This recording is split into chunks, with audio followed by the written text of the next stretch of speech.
দিয়েছে আতর ভিন্ন দুটি প্রাণ মিলনে রাজ পবিত্র আসর। তাওহীদ ভাইয়ের বিবাহ আহ মুবারক মারহাবা, বর্ষায়াপুর বিবাহ আহ মুবারক মারহাবা। স্বর্গ সুখে যুগল জীবন হোক ভরপুর হোক।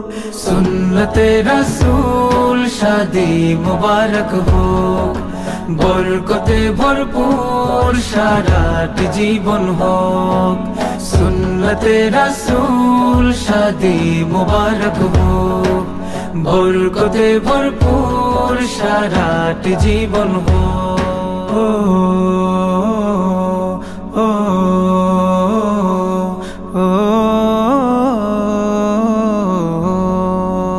আজ দুয়ারে রঙিন সময় নাড়ছে দারুণ কড়া, আজ